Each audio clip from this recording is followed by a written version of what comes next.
Why is bloody thing? Co-host, we're on the air. Warm greetings. I have two F words for you. First, people want fulfillment. Do you know why human beings yearn for fulfillment? It is because with evolution, they have their intellect, which is a tool for exploration. Additionally, like all other creatures, they have the boundaries set in reptilian brain. However, the intellect wants to go out of bounds. It despises boundaries, which are limitations. Only the other creatures come with a ceiling, a top line, so that all a dog or a cat can wish for is to become full-fledged dog and cat. However, human beings do not have ceiling, no top line. Hence, the reason they yearn to grow and expand limitlessly. Notwithstanding, F, they can never become fulfilled with physical means, given the heart is only full until it encounters something or someone more appealing. And the mind, even if you crush all the libraries and pound them into your heads, there will always remain something more for you to learn. You hearing me? Yes, definitely. Yes, sure. So then, whereas you can become completely empty, you can never be physically full. You can only become full-fledged, which means, to the other F word, for clarity's sake, you can only become fulfilled in a full-fledged, that's the other F word, full-fledged way, which requires spiritual transformation and governance via the spirit avenue. For the spirit is boundless. You know, you are a composition of both physical and spirit, right? Good. Definitely, sure, agreed. Secondly, all a tree or dog can do is become full-fledged tree and dog. They don't have free will to become choices. So why is it that human beings who have no ceiling and can grow and expand limitlessly, why instead of wanting to become full-fledged individual selves, they want to be like Mike, become the gold standard? So some children and grandchildren look at our age mates and are thinking it is time for them to go to pasture. Well, I say after that, I mean smile left. For as long as my mental acuity remains intact, I will only become full-fledged whenever I am dead. You hearing me? I hear you. I continue to become a better and better version of myself. How about you? Definitely. Every day we look forward to do that. Now we're expecting Professor Egbert Higinio on the set, right? So when he comes, he will speak for himself. But he went to the United Nations as the paramount chief for the Garifuna Nation, which are, dispersed abroad, exiled, having been exiled from their homeland there in St. Vincent. So anyway, the Constitution, we have a 1981 Constitution that says all citizens have equal rights, regardless of their ethnicity and so on. Whether Mayan, Creole, Garifuna, et al., only to have the Mayans capture Robert Miles from a so-called Maya Mound, tied him up, right, like iguana, drag him, like wheeling machetes, drag him through the streets. Now I have your back here, Jake, but you will bring you all in a minute. Now, listen. You remember the Santa Cruz? This was a Santa Cruz incident down there in PG. The same way the Mayans were burned here. So where the other natives, ethnic, like the other ethnic groups, yeah? Why should there be one up on everyone else? Look, Schumann in 2001, from this book here, when he was arguing before the OAS there in Washington, yeah?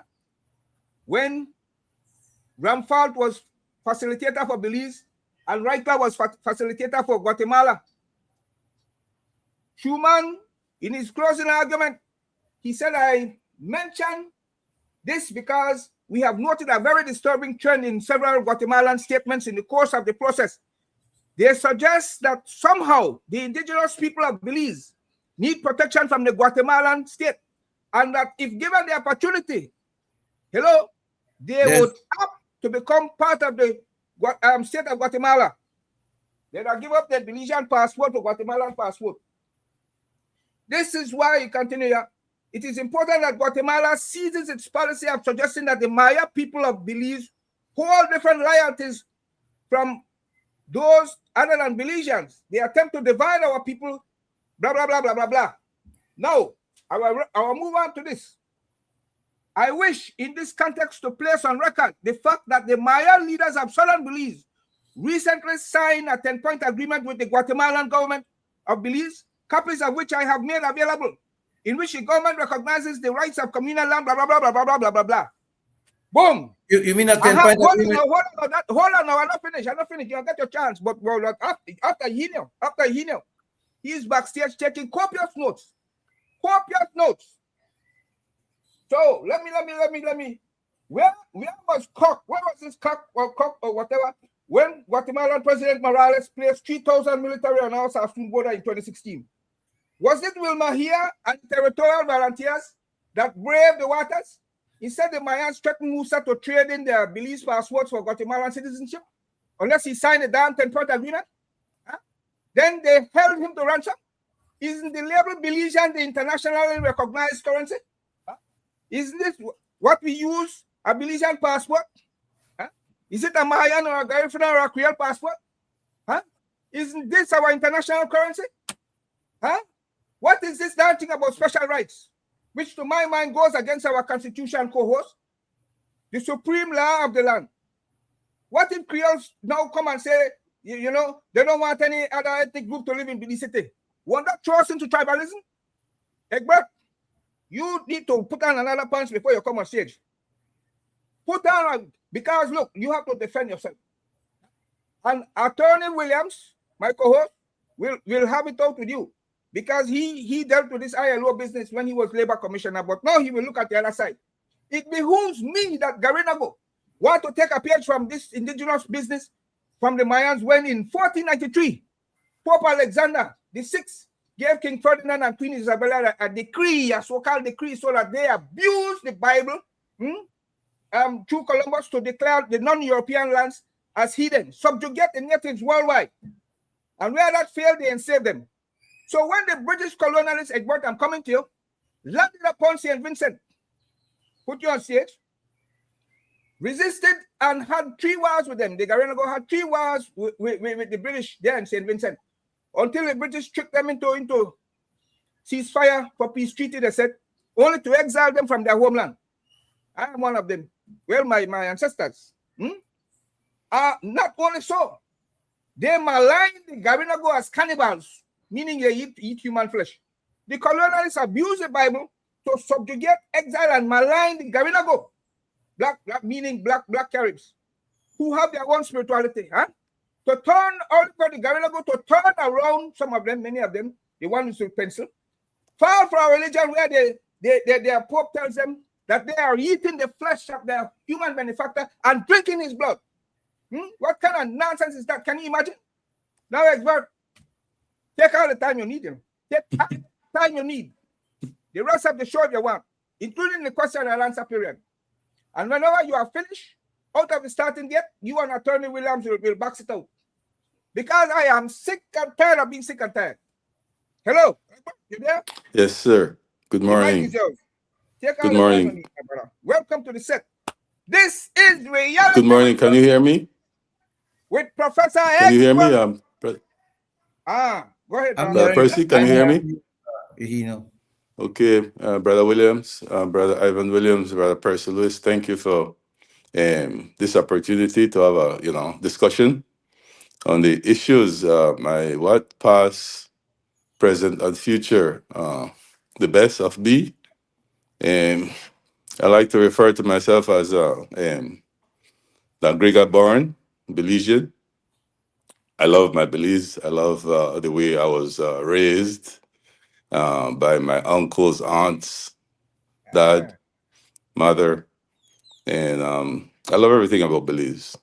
The country with the largest living barrier reef, Yeah. and we got to take care of our country. You know, they all 8,800 square miles, Okay. and with the diverse cultural makeup. You know, we all are proud of being a melting pot of cultures, and it's a good thing.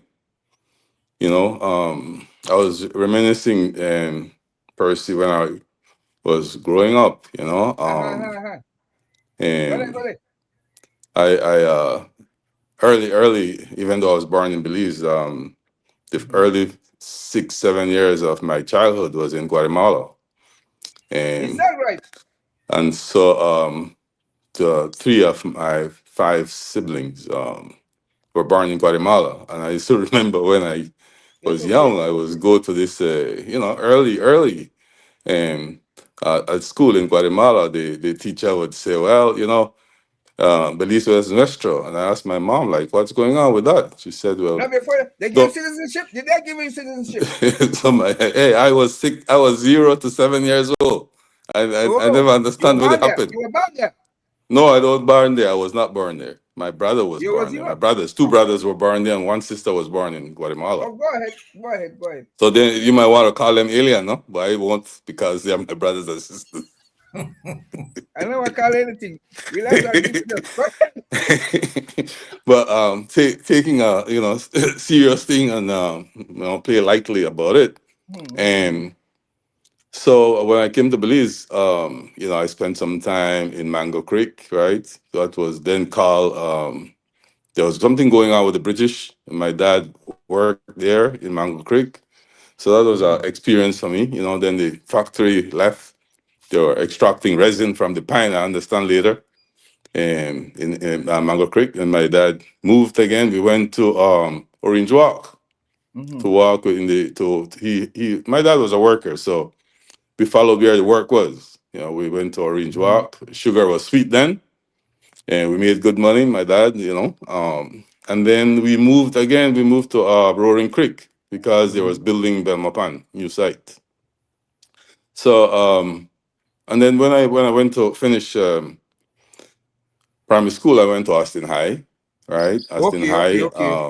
school, and graduated from Austin High, and then went to Belize Technical College. I did my Ah, AA.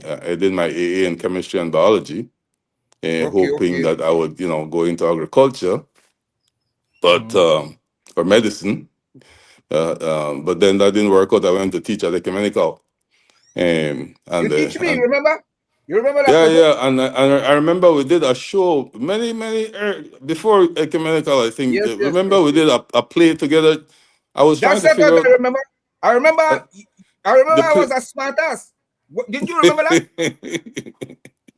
No, I remember we did a play together, and we hosted the play right there at Sacred Heart. We were kids. I mean, I think we were teenagers, and we invited the community to come and see the play. What was the name of the play? Percy, you remember the name of the play?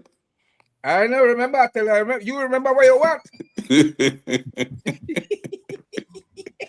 Yeah, I still remember some of the people, but anyway, so that Mm, was my journey, traveling mm, around the country as a primary school kid, and then the mm, serious part came when I went to sixth form. I was mm. being taught by some very good teachers, Mr. Morrison and Mrs. Lewis, Mr. Gillett, and Cardi. They taught me biology, chemistry, as a mix of them. Mr. Morrison was a very much activist and a teacher too. You were at the And top of the pile because there wasn't no university in Belize yet, right? Right? apparently, yeah, yeah. Now that you mention it, Okay, yeah. go So, ahead. Go ahead. so then I decided to go home because I was very active in the youth movement. We formed the Belize National Youth Council of Belize, and I was a chairperson and president. And then we used the Belize National Youth Council as a way of conscientizing our young people about the need for young people to be involved in decision making, affairs of the Yes. country. I did some traveling based on that. position, to Mm. Mexico, Nicaragua, Cuba, and expose myself to how other young people were thinking about their national issues.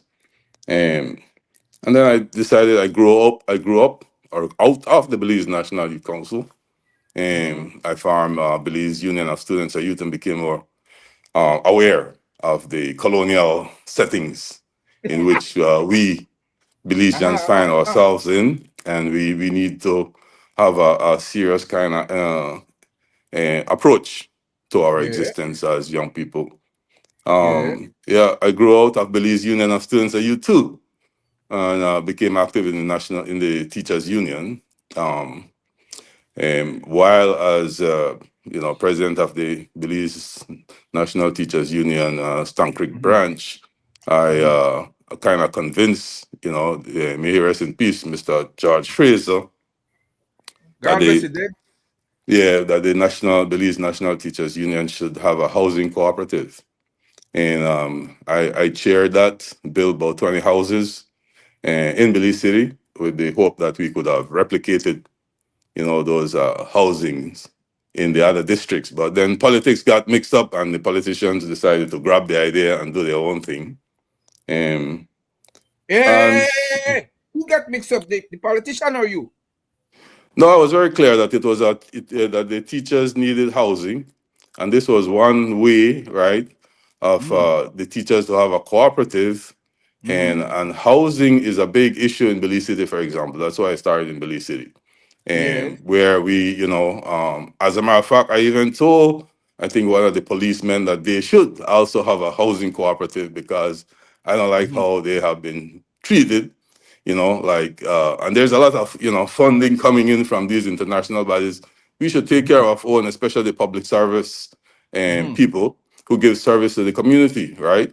Who serve Mm-hmm. and protect the teachers, help and protect the young people. So the housing cooperative was a good idea, but it Okay. never did register well with some of the leadership. They thought I was trying to take over the whole damn thing, but that was my issue. I was willing to, innocently serve and the more critical established. Yeah, Ah.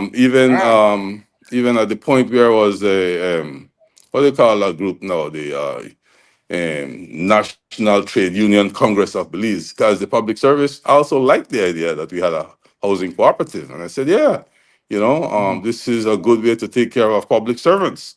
The people in the Mm-hmm. public service, the teachers, the police. Mm-hmm. They establish some kind of growth system as it refers to the material conditions of our people. They don't have to be struggling. Mm-hmm.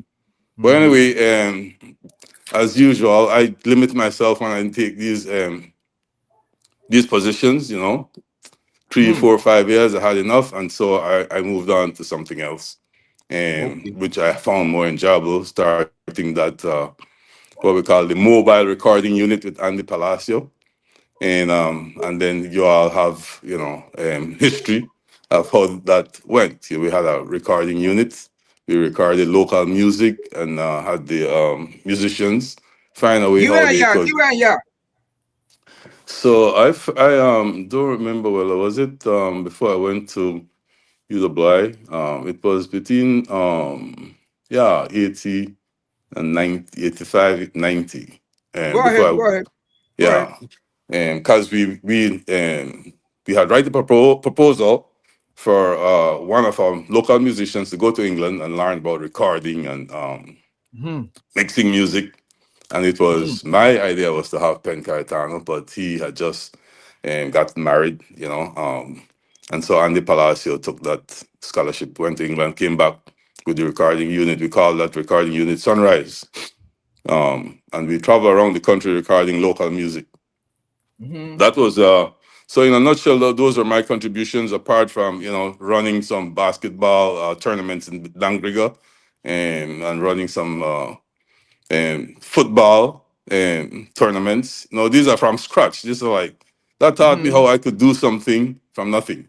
You know, and those are my contributions. Apart from my career as a teacher of the That are English your lit. past. That are your past. That are your past. Yeah, English lit. And now I am a college instructor.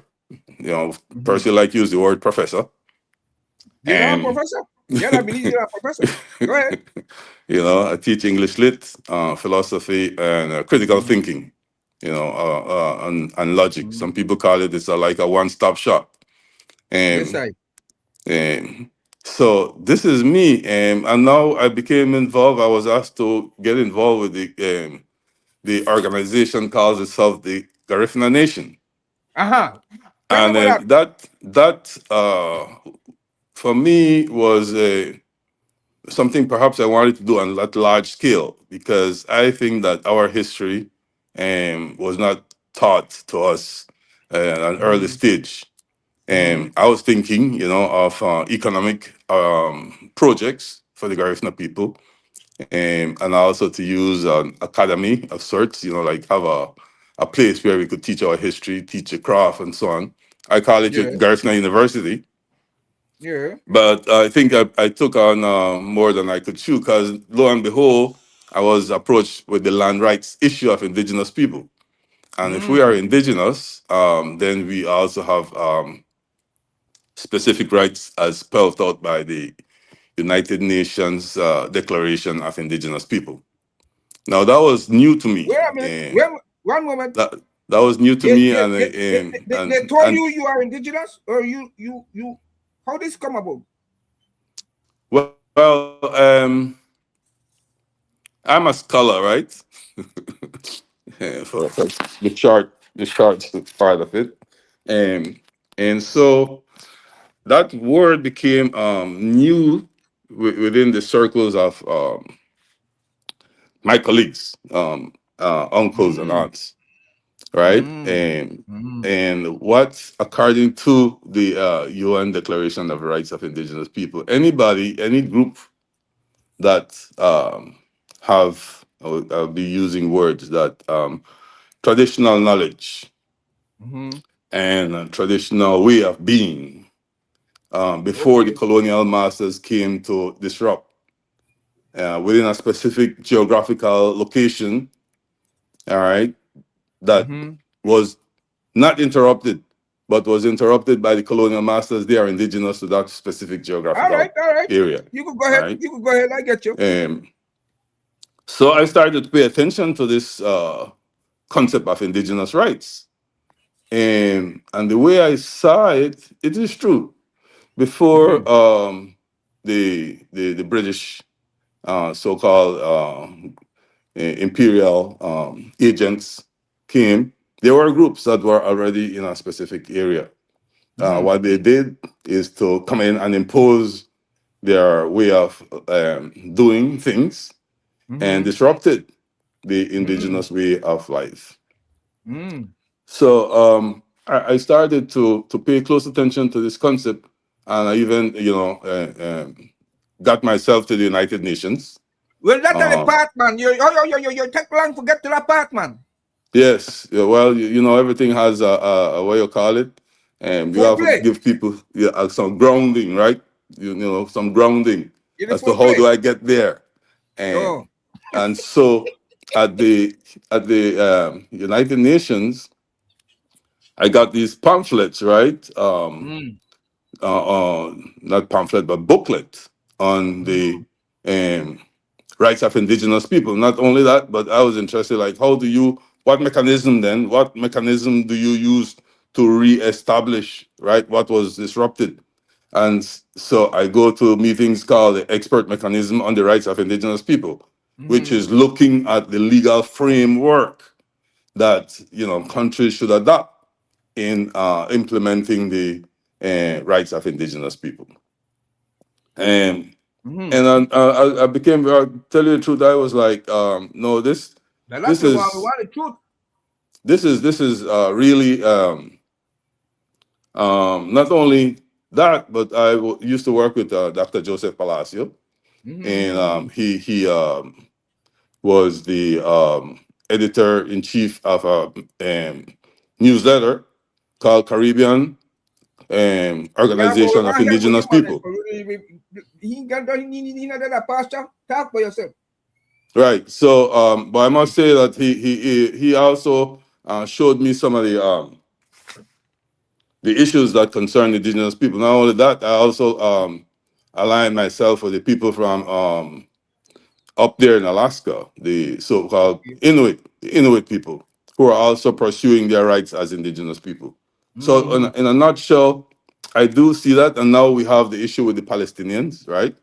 And the Palestinians have a right to their land. They have been displaced by colonial mechanisms and trickery. We're not going with So, them, man. We're not going with them. well, they are relevant to the issue. They are relevant to the issue. Got it, got Now, it, got it. if you Okay, you want are to with it. talk about the Garifuna people, we are indigenous to the fact that of our history in its own self. Our history also dictates that we are indigenous as a people. Now, how do we repair, right? How do we repair what was disrupted? And there are mechanisms for that, but I'm not too sure if you want to me to look at that. Yeah, well, I'm a co-host and deal with it while I'm done. No, what you gonna do with the dealing? You are. Yeah, he not the ILO man. He not the ILO man. Yeah, I don't have the booklet in front of me, or otherwise I would have give you some quotations from the We are from the. okay, but have one conversation around it. No, we But will have a your conversation. future, where do you see yourself going? Where I see myself going, in terms of the rights of indigenous people. Egbert Higinio. Well, myself, I think The I journey of need. Egbert Higinio. Yes, I see myself as writing some of these observations because in my field of study, right, I could use a tool that is referred to as hermeneutics. I don't know if you have heard the word Yes, I hermeneutics, know for hermeneutics. right? This word, it was used very much by the religious sect, right, where they would interpret the Bible for us. Okay, Sometimes you would reinterpret it for yourself, okay. and your interpretation, right?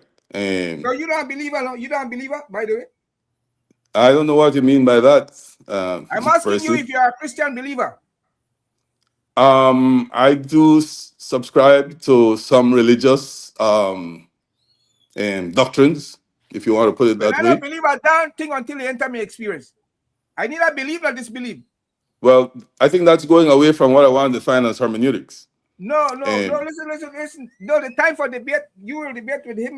I'm no, just this is asking you about. discussion. This is a discussion. I don't want to Yeah, well, debate okay, anything. Ivan, you ready? Talk You with this man. already agree. You already agree, right, Percy, that the word hermeneutics has to do with interpretation. Ivan will have the power. Have the power. And Percy, you agree to that, right?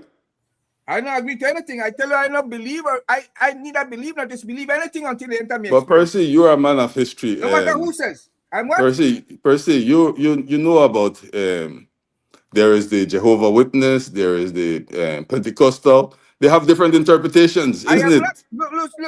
Look. We are here about Egbert Higinio. Look, Okay, so let me tell if you. you ask Assad and Taib about Palestinian, they have roots there. That's why after they studied in London, they took a trip there. So I would expect that out of their presentation. I hear your early years, the Guatemala thing, that's relevant to your presentation. I only want to know where you're going, future-wise. Okay, that's all I wanted to ask, you know.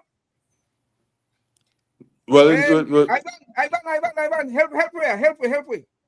Talk, No, have the exchange, because I am trying to ask the professor to talk about himself. He wants to talk about philosophy. well, it has indigenous issues have a philosophical bent to it because some people are denying our rights as indigenous people, Okay. right? Ivan? Yes, good morning, Mr. Higinio. Good morning, Mr. Williams. Yeah, you know that Belize signed on to the United Nations Declaration on the Rights of Indigenous People. I didn't know that. I heard different type of things. They don't sign, sometimes they don't sign. The certain aspects they sign on to. Yeah, they have adopted it. The ILO 169. No, no, the ones no, they have not ratified the 169. That is the issue. They have adopted the UNDRIP.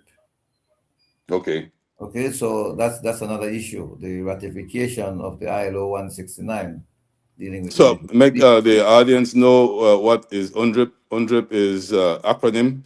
It stands for UNDRIP, United Nations Declaration on the Rights of Indigenous People. So Right. just that everybody is clear, because I think Percy also wants us to be clear on that. Yes, yes, yes. And you made reference to that, Correct. right? And so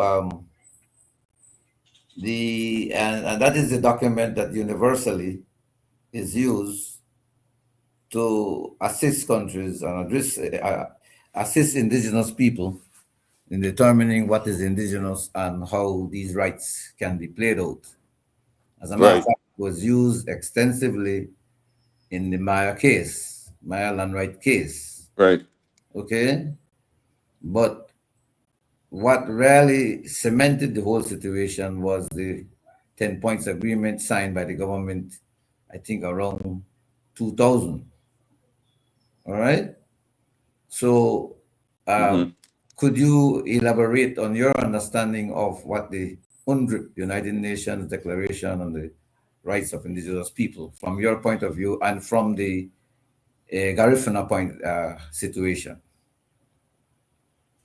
My understanding is that because of our history, right, and to the Caribbean, we are indigenous because we have our own system. We had our own system of being. And I use those words generally.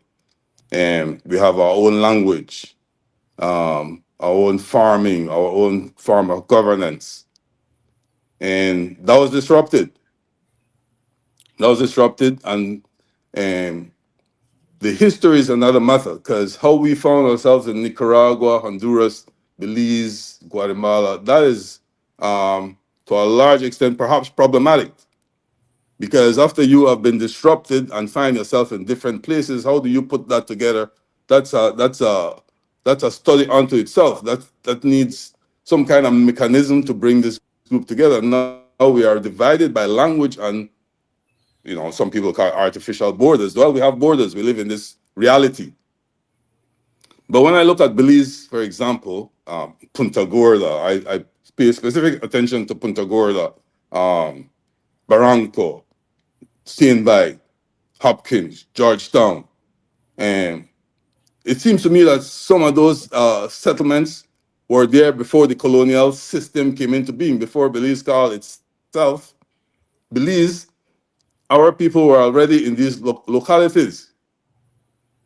And so by virtue of that existence, we are indigenous to those communities. That's a very important aspect of it. In terms Right? of that being there before the colonial. Right. Um, yeah. That's a very important. And then when I look at the Garifuna community, we are not just a group of singers and dancers, right? We are not just a group of farmers. We are, we used to be a cohesive group of people, but continuously, because that's how colonialism works. They keep dropping in their little, uh, you know, um, little time bomb and try to displace the cohesive nature of groups, and this has been occurring ever since colonial history came into being. So you have been working on this for some time now. How far are you? How far are you on this? Because it is now putting together a legal case, which might be different from the Mayan case in some ways. So how far have you reached in terms of that? with the Garifuna Nation, the group that calls itself the Garifuna Nation, has been consulting attorneys to put a legal case. Um, I my studies indicate that there are communal lands. There are communal lands, right, in the different Garifuna communities. I recently found where they are, these communal lands, right? But because we are tied up with so much egos, maybe I should say, you know, and politely, and there are gatekeepers to these communal lands, and so there is some issue there, right? I know, for example, there's 100 acres in Dangriga communal land, and I know there was 700 acres in Georgetown. They lost 400, according to my source. There's 100 acres in St. Bites, communal land, Garifuna communal land. And there is about 1,000 acres in Sarah, PG. And there's some more down there in Barranco. Now, those are communal land. And it seems to me, too, that that is separate and apart from the 5, 10 acres plot that the Garifuna people used to have as farmland. If you go into Dangriga, for example, we have a house, lot, and we have farmlands in the so-called Carib Reserve. I don't like to use the word Carib Reserve because I don't know where the Carib Reserve is. I understand recently, right, that 500 acres was found in the Carib Reserve. Now, Well, why is this just popping up in the so-called boardrooms and apparently secret discussions amongst, some ministers of, I don't want to call them ministers, I prefer to call them representatives of the people, well, that's the first thing political that you need. That's the representatives. first thing that Why, you why need. is this just coming up that, oh, we just find 500 acres? Yeah, well, I know, I've heard there was more than that, and that so much was stolen from TV Ramos. Well, that's the first thing that you need to conclude in terms of putting together what are you calling what are communal lands, what are lands that have been traditionally been used Well, the by communal the lands have been established, right? Those uh, lands have been established. And there is a map that the legal team is looking at.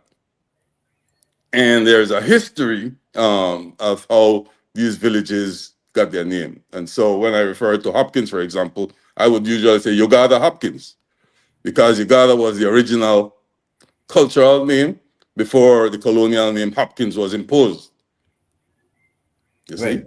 And And and then the how, issue of seeing by boundaries now has become a problem, an issue.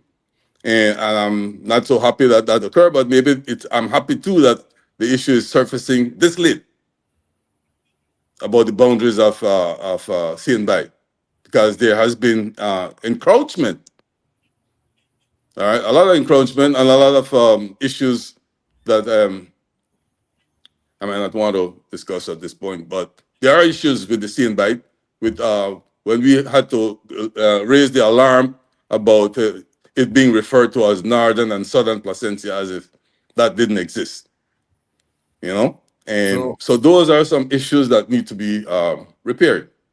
right, and how do you now look at that and put it together in light of the changes that have taken place over the years? Because we have a constitution and it gives all of us the right to live in Belize.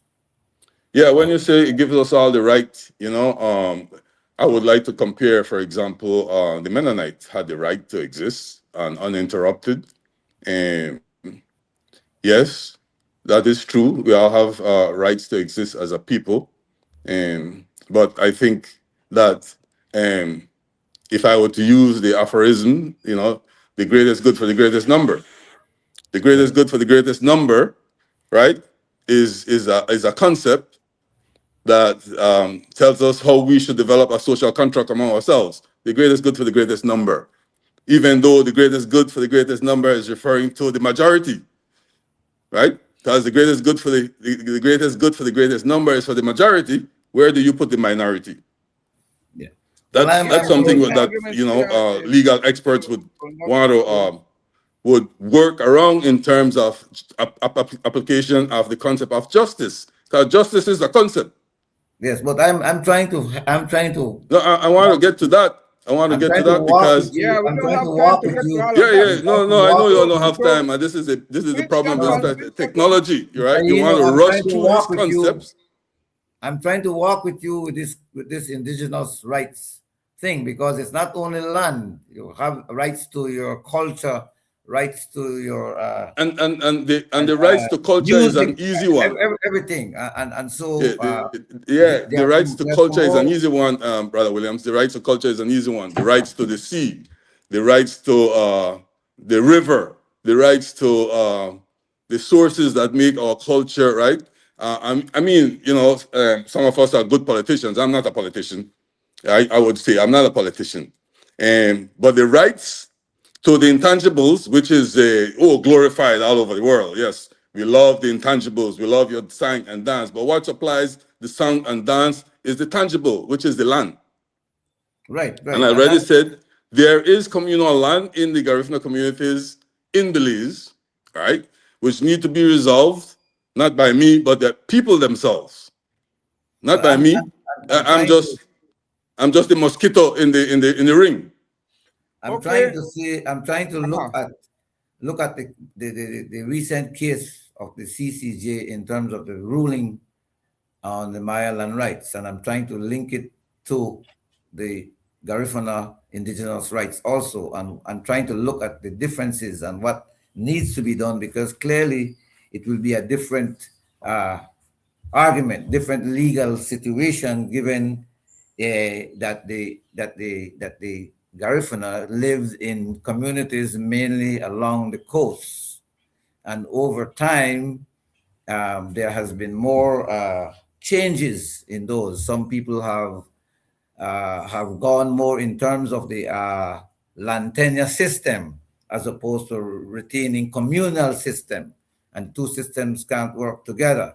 Whereas in the Mayas, they can show that they had retained these communal land system, where they covered large areas. I was just comparing when you go to the court, what will be your argument. And they had, in particular, that support from the 10-point agreement made by the government, by Honorable Syed Musa at the time. So Okay. I'm trying to see how far you are Yeah, going. yeah, No, you won't try to see on this set yeah. right now. You will give Yeah, your I'm closing I'm not a argument. president of the Garifuna Yes, Nation anymore. Professor. Yeah, Give your Professor. Hello. yes. Give your closing argument. Make that a part of your summation and closing argument. When you are done, Ivan, you give your closing argument, and that's it. Go. So I'm not president of the Garifuna Nation anymore, so I can't speak to that. All right, they have a new president, but my premise, right, before the conclusion would be, the premise is that we've been there before the colonial system, and the colonial system that exists does not suffice in any way the traditional knowledge of the Garifuna people and the ways of being. Therefore, we are an indigenous people. Right. But it is just a matter of how you put your case, because the matter need to go to court, so that you can have the same benefits of prior consent and consultation in dealing with those indigenous lands. Um, the whole issue of protecting those things that is there to the Garifuna people, your agriculture, your spirit, your Garifuna spirituality, and all of that. And so it is important for a similar ruling to be made, but a case has to be put forward, and that will require a Yeah, continuation from where we are right now in respect of yeah. that. So I just want to say that the Garifuna Nation people, the group, they do have a legal team. I'm no longer Okay, president, and so I sure. cannot Okay, talk to that with okay, uh, with enough emphasis. okay, Somebody sure, call me sure. just now and say, I know I rough up the maestro. Well, the maestro could take it. Okay. Shoulder Brad. Maestro, thank you for coming on the set. You have presented yourself very, very well. You have handled yourself amiably. You think And so? we would like you to return. Really? In the meantime, I will flag my Belizean passport. This is the currency I use when I go over the border. Right. I don't have the flag here, but we have a flag, we have an anthem, Yeah, but then two and we man have have to a go one time, one of constitution. these days. We have a constitution that says equal rights It's for not all. properly spelled out though. Well, we not enjoy it fully on the ground.